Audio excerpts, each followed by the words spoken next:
So hello guys, my name is Vipin. We have started with the very first unit of introductory macroeconomics, national income and related aggregates. In previous video we discussed income method. In this video we are going to discuss expenditure method. So guys, expenditure method को income disposal method के नाम से भी जाना जाता है. सबसे important बात तो ये है, कई बार एक्सपेंडिचर मेथड की जगह पेपर में इनकम डिस्पोजल मेथड दे देते हैं, तो आपको ध्यान रखना है इनकम डिस्पोजल मेथड कुछ और नहीं है, वो एक्सपेंडिचर मेथड ही है.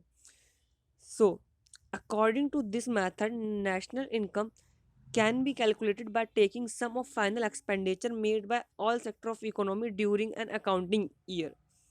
So, जितने भी सेक्टर है इकोनॉमी के अंदर जो एक्सपेंडिचर इनकर करते हैं on purchase of final goods and service, उन सब ने जितनी भी एक्सपेंडिचर करी है एक ईयर के अंदर, उसका हम सम कर देंगे तो हमें नेशनल इनकम मिल जाएगी किसी भी देश की.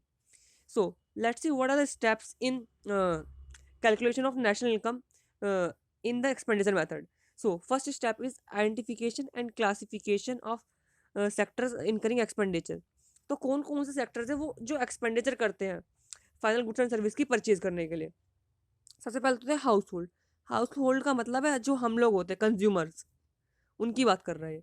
हाउस होल्ड्स में दो लोग आते हैं. सबसे पहले तो कंज्यूमर्स जो एक्सपेंडिचर कर रहे हैं, अभी हम देखेंगे आगे इसके बारे में. House hold. सेकेंड नंबर पे आते हैं आपकी गवर्नमेंट, फिर आते हैं फर्म्स, फिर आता है rest of the world. ROW here stands for rest of world. So this is the first step. Now let's move toward second step. Second step income method की तरह ही बहुत ही इंपॉर्टेंट है. जैसे इनकम मेथड में था कंपोनेंट ऑफ फैक्टर इनकम, यहाँ पे component of final expenditure. सो जो पहला स्टेप है, जो पहली चीज़ हमें जो पहला कंपोनेंट है फाइनल एक्सपेंडिचर का, वो है private final consumption expenditure. So definition पढ़ लेते हैं पर प्राइवेट फाइनल कंजप्शन एक्सपेंडिचर की क्या होती है. Expenditure on purchase of final goods by household for satisfaction of wants, needs, और purchase of final goods by NPO for serving to society.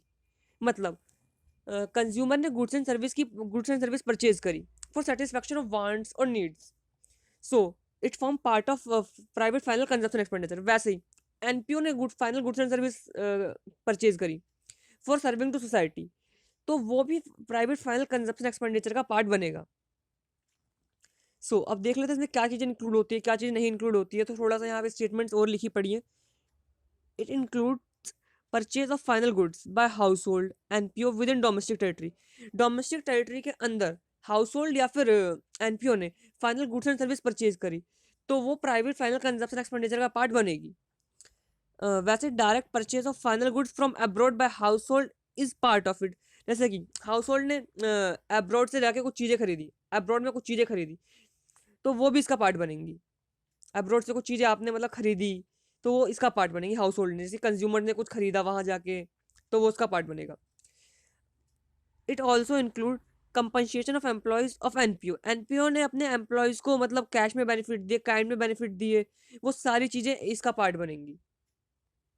अब let's move toward second component of final expenditure.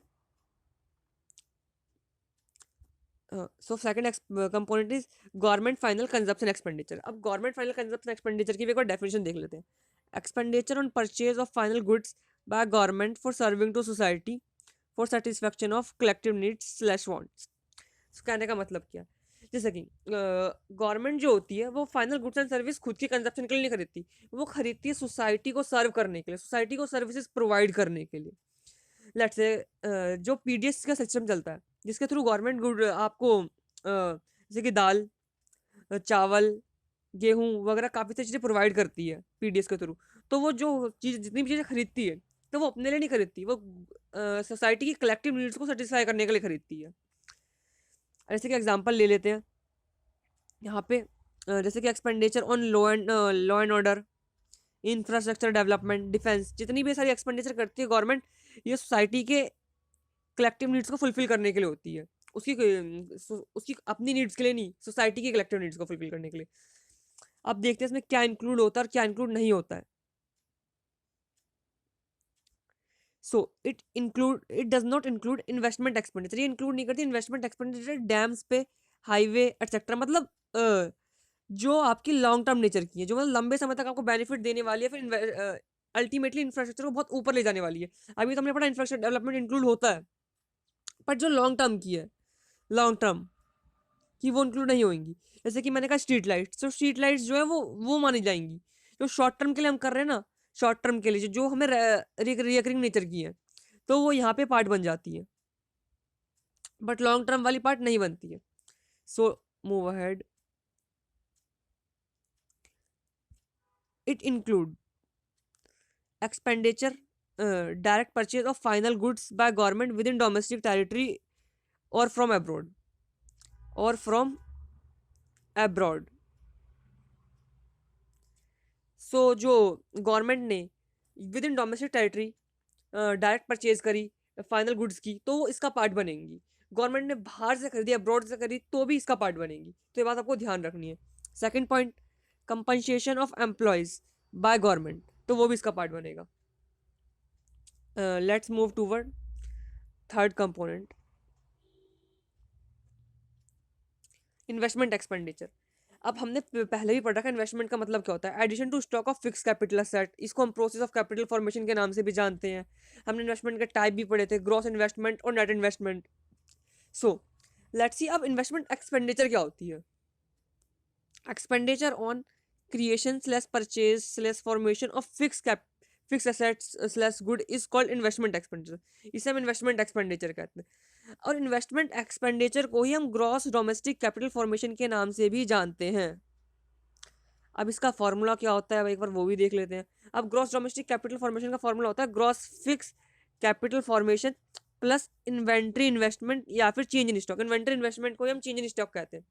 अब inventory investment या change in stock का formula क्या होता है, वो होता है closing stock less opening stock. So I think ये बात आपको क्लियर होगी। आपने 3 कंपोनेंट देख लिए कि फाइनल एक्सपेंडिचर के 3 कंपोनेंट्स क्या आते हैं। अब हम लास्ट कंपोनेंट की तरफ मूव करते हैं। लास्ट कंपोनेंट है आपका नेट एक्सपोर्ट।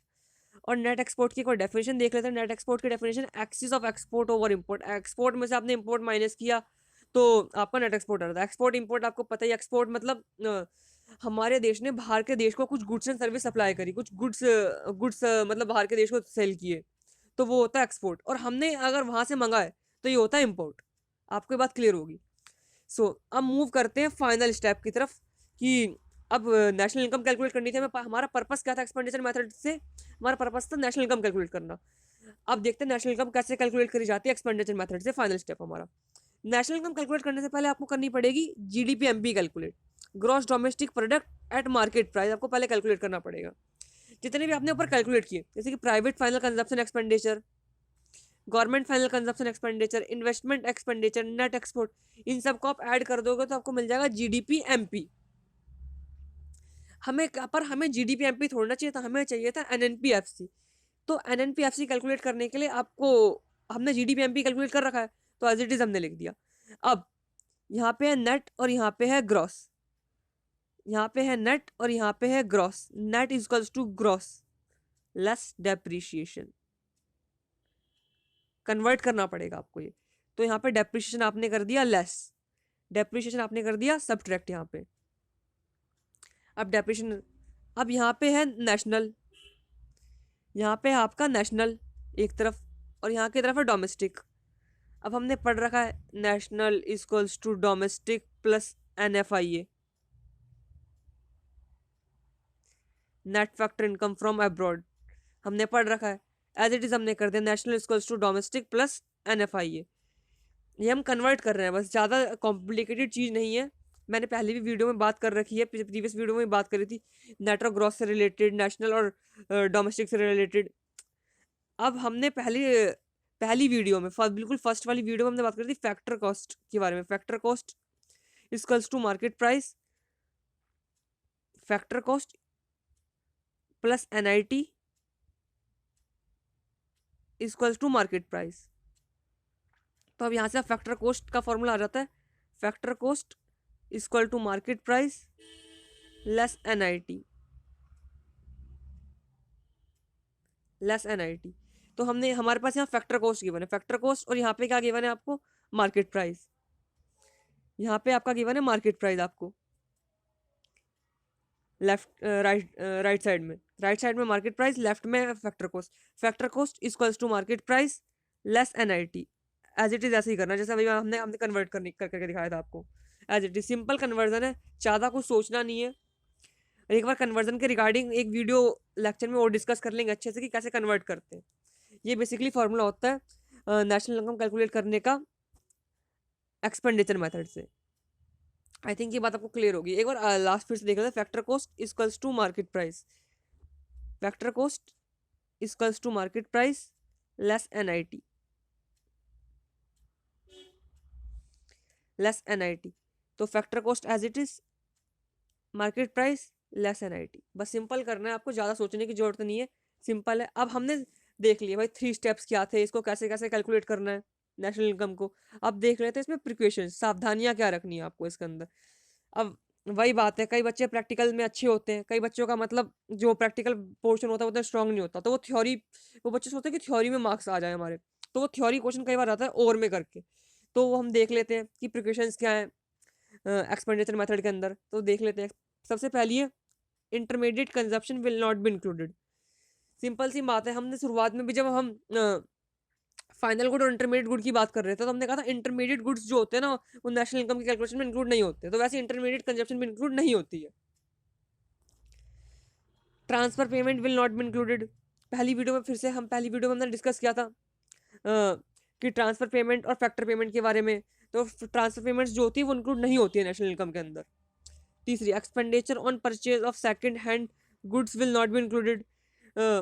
हमने प्रीवियस वीडियो में बात करी थी income on purchase of second hand goods will not be included, income method की जब हम डिस्कस कर रहे थे। वैसे एक्सपेंडिचर भी अगर सेकंड हैंड गुड्स पे हो रही है, हमने खरीदने में करी हमने एक्सपेंडिचर, तो वो भी इंक्लूड नहीं करी जाएगी, क्योंकि current flow of goods and service को कंट्रीब्यूट नहीं कर रही है ये वाली चीज। आते हैं 4th पॉइंट पे, expenditure on purchase of financial assets like shares, debenture etcetera will not be included. वही बात है, current flow of goods and service को कंट्रीब्यूट नहीं कर रहा है, तो ये वाला पॉइंट भी वही बात कर रहा है। सिंपल, ज़्यादा सोचने की जरूरत नहीं आपको। आते हैं 5th पॉइंट पे, expenditure on account production will be included as they are productive services.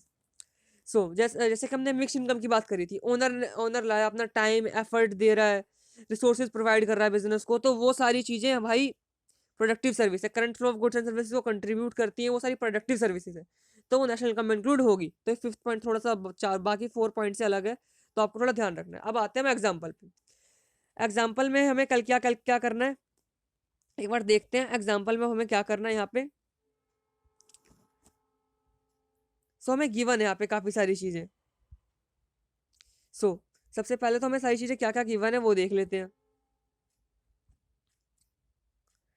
जो चीज़ें हमें गिवन है वो है आपकी private final consumption expenditure, compensation of employees, government final consumption expenditure, mixed income, net fix capital formation 100 crore, opening stock given है 200 crore, depreciation given है 50 crore, closing stock given है 150 करोड़, NFIA गिवन है 250 करोड़, और इनडायरेक्ट टैक्सेस गिवन है 70 करोड़, और सब्सिडीज गिवन है 20 crore.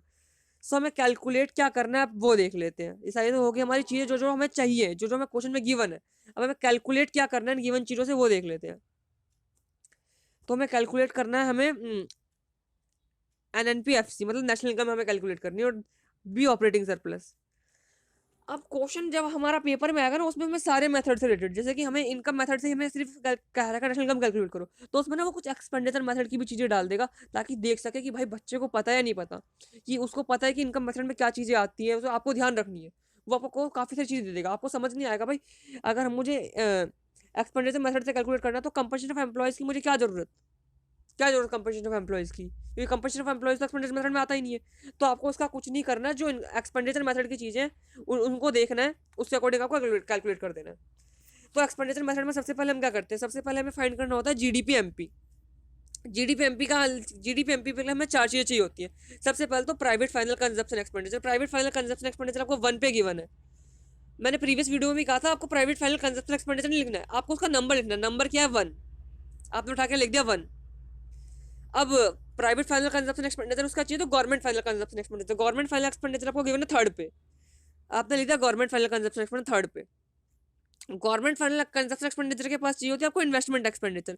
Investment expenditure को हम क्या कहते हैं, ग्रॉस डोमेस्टिक कैपिटल फॉर्मेशन, इसका फॉर्मूला होता है gross fix capital formation less plus change in stock. Change in stock कह लो या फिर इन्वेंट्री इन्वेस्टमेंट कह लो।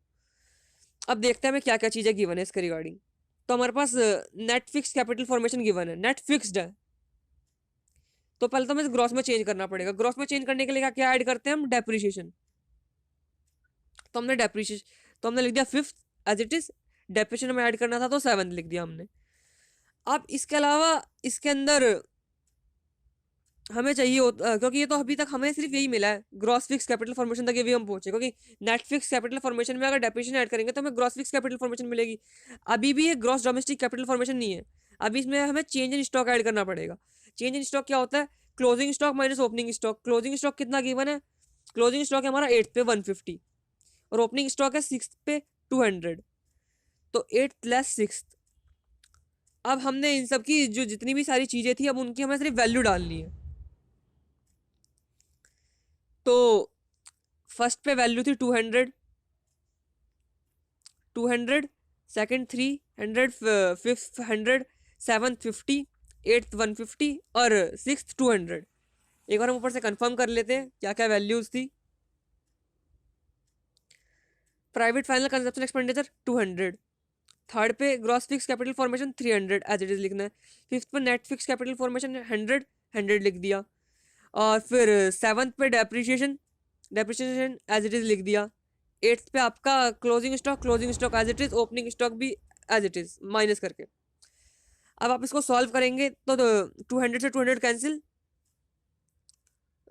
थोड़ा सा कैलकुलेशन आपको थोड़ा पेपर में फास्ट करनी है। 200 से 200 कैंसिल, बाकी 3, 150, 300, 400, 450, 600, इन चारों कैलकुलेट करेंगे तो आपका आ जाएगा 600, जो कि यहाँ पे हमारा आंसर आ गया। ग्रॉस जीडीपी एमपी आ गया, gross domestic product at market price हमारा आ गया। अब हमें क्या कैलकुलेट करना था, एनएनपीएफसी, नेशनल इनकम तक हमें पहुंचना था। अब जीडीपी एमपी तक आप पहुंच गए तो ज्यादा आपका मतलब 50% क्वेश्चन हो गया अब आपका। अब आगे बढ़ते हैं हम। अब हमें क्या कैलकुलेट करना था, हमें कैलकुलेट करना था national income, GDP MP as it is. अब जीडीपी एमपी में आपको हमें क्या करना होता है, यहाँ नेशनल है, यहाँ नेट है, यहाँ ग्रॉस है। Net equals to gross less depreciation. Depreciation हमें सेवंथ पे गिवन था कितना, 50, 50 हमने लेस कर दिया। अब यहाँ है नेशनल, यहाँ है domestic, national equals to domestic plus NFI है। एनएफआई आपको गिवन है नाइन्थ पे, नाइन्थ पे कितना गिवन है 250, नाइन्थ पे एनएफआई गिवन है आपको 250, तो हमने एनएफआई लिख दिया 250। उसके बाद आपको गिवन है आपको, उसके बाद इसमें क्या करना था, यहाँ पे फैक्टर कॉस्ट है, यहाँ पे एमपी है।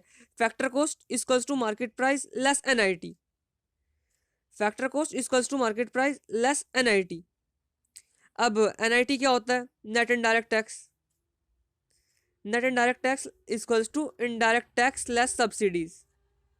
अब इनडायरेक्ट टैक्स हमें कहाँ गिवन है, इनडायरेक्ट टैक्स हमें गिवन है भाई 10th पे, सब्सिडीज गिवन है 11th पे, तो 10th माइनस 11th और ब्रैकेट यहाँ से हमने ले लिया, क्योंकि अभी बाहर माइनस का साइन है इसलिए हमने ऐसा किया। अगर प्लस का होता तो हम एज इट इज ब्रैकेट का ब्रैकेट लेने की जरूरत नहीं पड़ती।